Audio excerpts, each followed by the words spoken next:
135টা লড়ে 70 থেকে 90টা সিট নিয়ে আসবো এই বিধানসভায়। নির্ণায়ক শক্তি হুমায়ুন কবিরের নতুন পার্টি হবে, একটু আপনাকে বলে।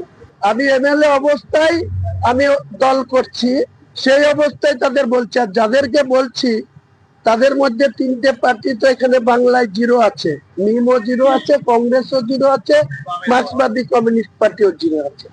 মুসলিমদের মধ্যে থেকে যে আপনি একসময় যে বিজেপি বাবরি মসজিদ ধ্বংস করেছিল সেই বিজেপিতে আপনি প্রার্থী হয়েছিলেন, আবার তিনি আবার এখন বলছেন যে আমি মুসলিমদের বন্ধু, বাবরি মসজিদের জন্য আপনার তরফ ফেটে পড়ছে, আপনি বাবরি মসজিদ করছেন।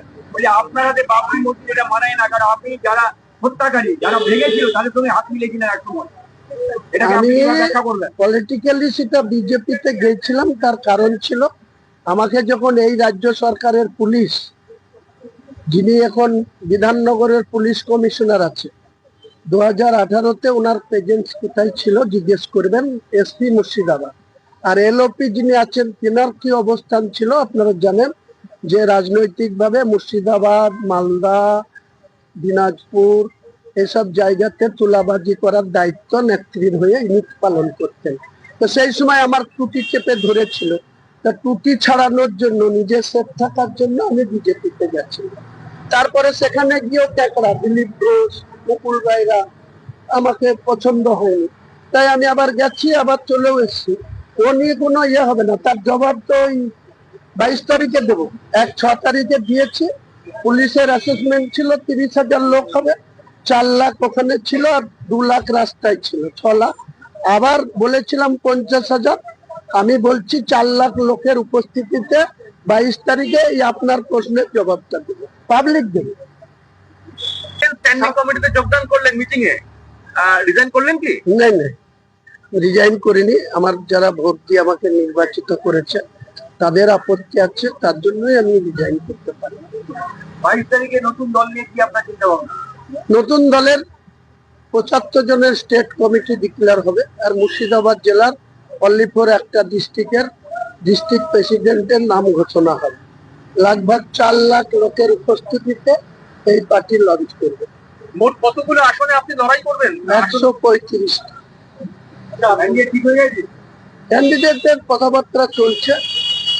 মুর্শিদাবাদের সহ মালদা, উত্তর দিনাজপুর, দক্ষিণ দিনাজপুর, কুচবিহার, এদিকে 2 বর্ধমান, বীরভূম, নদিয়া, 2 24 পরগনা, মেদিনীপুর, এসব জায়গায় মোটামুটি প্রচুর সারা মানুষ বিজেপির বিরুদ্ধে এবং তৃণমূলের দুর্নীতির বিরুদ্ধে আমার দলে সামিল হতে চাইছে। তো আমি তাদেরকে গুরুত্ব সহকারে আহ্বান করছি যে আপনারা যে কেউ আসতে পারেন, সবার জন্য দরজা খোলা, এবং আমরা স্বচ্ছ ভাবমূর্তির লোক, যারা সমাজের মানুষের কাছে যাদের গ্রহণযোগ্যতা থাকবে তাদেরকে আগামী দিনে বাংলার রাজনীতিতে একটা উল্লেখযোগ্য ভূমিকা পালন করার জন্য তাদের। আপনার বিরোধীরা বলছে যে আপনি মুসলিম ভোটের ভাগ বসিয়ে বিজেপি সুবিধা করার জন্যই এই নতুন দল। আমি কারো ভাগ বসাবো না, আমি নিজে মুসলিমদের অধিকার বুঝে নেওয়ার জন্য বিধানসভায় 135টা লড়ে 70 থেকে 90টা সিট নিয়ে আসবো এই বিধানসভায়। নির্ণায়ক শক্তি হুমায়ুন কবিরের নতুন পার্টি হবে, একটু আপনাকে বলে। कांग्रेस से कोई आपको फोन आया किसी ने पार्टी भी जहाँ पे আপনি হিমন্ত বিশ্ব শর্মার সঙ্গে আসামে গিয়ে গোপনে বৈঠক করেছেন মাস দেড়েক আগে, তো তার পরামর্শ মতে আপনি এসব দল করেছেন। কে কি বলছে? অভিযোগগুলো উঠবে তো ইলেকশনের সময়। সে উঠতেই পারে, তাদেরকে উঠালে তো হবে না, প্রমাণ করতে হবে যে হিমন্ত বিশ্ব শর্মার সাথে মিটিং করেছি, না পিএমওর সাথে মিটিং করেছি, না হোম ডিপার্টমেন্টে মিটিং করেছি, তাদের প্রমাণ দিয়ে বলবে, তখন তার প্রশ্নের উত্তর দেবো। যুবভারতী প্রাঙ্গণ ভাঙচুর, ক্রীড়ামন্ত্রীর পদত্যাগ, এই গোটা বিষয়টা কিভাবে দেখছেন? গোটা অরূপ বিশ্বাসকে সমস্ত মন্ত্রিসভার যে কটা দপ্তর আছে সেখান থেকে ইমিডিয়েটলি পদত্যাগ করতে হচ্ছে, কারণ এই নাটক আর মানুষ শুনবে না। ওই যে ক্রীড়া দপ্তরের মন্ত্রী চিরকুটি দিয়ে পদত্যাগ, আর দপ্তরের আবার গিয়ে পড়লো সিএম এর হাতে, ও হাতে থাকা যায়, এর হাতে থাকাও যায়। মানুষের কাছে যদি তার ভাবমূর্তি উজ্জ্বল করতে চায় তাহলে গোটা দপ্তরের ক্যাবিনেট থেকে বেরিয়ে আসা উচিত অরূপ বিশ্বাস।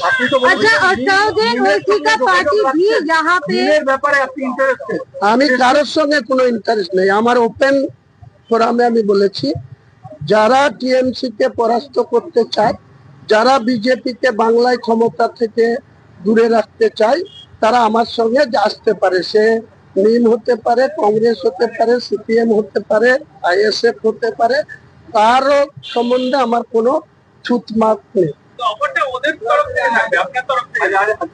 নিশ্চয়, আমি তো অনেক হাইট জায়গায় আছি, যারা জিরো আছে তাদের সঙ্গে আমি তো একাই আছি। আর কে আছে সে তো ভবিষ্যৎ বলবে। আমি তো এমএলএ আছি, আমি এমএলএ অবস্থায় আমি দল করছি, সেই অবস্থায় তাদের বলছি। আর যাদেরকে বলছি তাদের মধ্যে তিনটে পার্টি তো এখানে বাংলায় জিরো আছে, নিমও জিরো আছে, কংগ্রেসও জিরো আছে, মার্ক্সবাদী কমিউনিস্ট পার্টিও জিরো আছে, নওশাদ আছে। আমি যেমন একা আছি, নওশাদও আছে। নওশাদ যদি আসতে চাই ওয়েলকাম, সিপিএম যদি আসতে চাই ওয়েলকাম, কংগ্রেস যদি আসতে চাই খাতা খুলতে পারবে, আর না হলে এরা জিরো আছে, জিরোই থাকবে। যোগাযোগ করেছে ওদের পক্ষ থেকে, কেউ যোগাযোগ করেছে? আমার যোগাযোগের দরকার নেই, আমি এটা বলবো না।